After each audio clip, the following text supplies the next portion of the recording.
નમસ્કાર મિત્રો, અત્યારે સૌથી પહેલા વાત કરવામાં આવે તો શૈલેષ ખાંભલા કે જેને જેલમાં સપના આવે, કેમ કે સામાન્ય રીતે ભાઈઓ જ્યારે પણ કોઈની જિંદગીમાંથી કોઈ પણ વ્યક્તિ ચાલ્યું જાય ત્યાર પછી એને ખબર પડતી હોય છે કે મેં શું ખોયું છે.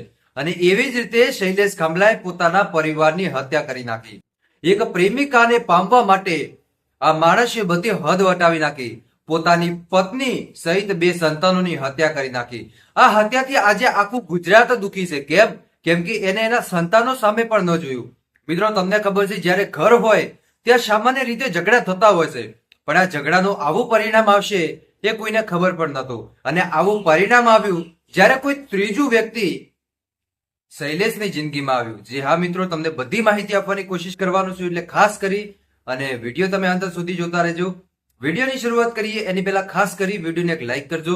ચેનલ ઉપર પહેલી વાર જ આવો છો મિત્રો તો ચેનલને અવશ્ય સબસ્ક્રાઇબ કરજો, જેથી કરી અને આવનારા સમયની અંદર તમને આવા અનેકો વિડીયો મળતા રહેશે. હવે અત્યારે વાત કરવામાં આવે તો ફોરેસ્ટ અધિકારી કે જે અત્યારે 7 દિવસના રિમાન્ડ ઉપર છે, ક્યાંક ને ક્યાંક નવા ખુલાસાઓ પણ થઈ રહ્યા છે. આ ફોરેસ્ટ અધિકારી કે જેને પોતાના 2 સંતાનો સહિત પોતાની પત્નીની હત્યા કરી નાખી.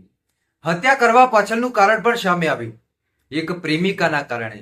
એ પ્રેમિકાને પણ પોલીસે પોલીસ સ્ટેશન બોલાવી 1 કલાક સુધી એની પણ પૂછપરછ કરી. અને હવે જ્યારે આ શૈલેષ ખાંભલાના રિમાન્ડ પૂરા થશે ત્યારે શૈલેષ ખાંભલાને ફરી એકવાર એ જજ સાહેબની સામે કોર્ટમાં રજૂ કરવામાં આવશે. જ્યારે શૈલેષ ખાંભલાને કોર્ટમાં રજૂ કરવામાં આવશે ત્યારે બધા લોકોની નજર હશે કે શું ખરેખર શૈલેષ ખાંભલા ઉપર શું કાર્યવાહી થશે. કેમ કે શૈલેષ ખાંભલાની હજુ સુધી ફોરેસ્ટની જે નોકરી હતી નોકરી સરકારે પાછી નથી લીધી. જોકે હજુ પણ એ નોકરી ઉપર છે. ભલે એની સામે ગમે એ 3 મર્ડર કેસ કર્યા હોય, પરંતુ સરકારે એની નોકરી નથી લીધી હજી પાછી. તો આવનારા સમયની અંદર સરકારે નોકરી પાછી ખેંચી લે એવું આપણને ચોક્કસપણે લાગી રહ્યું છે.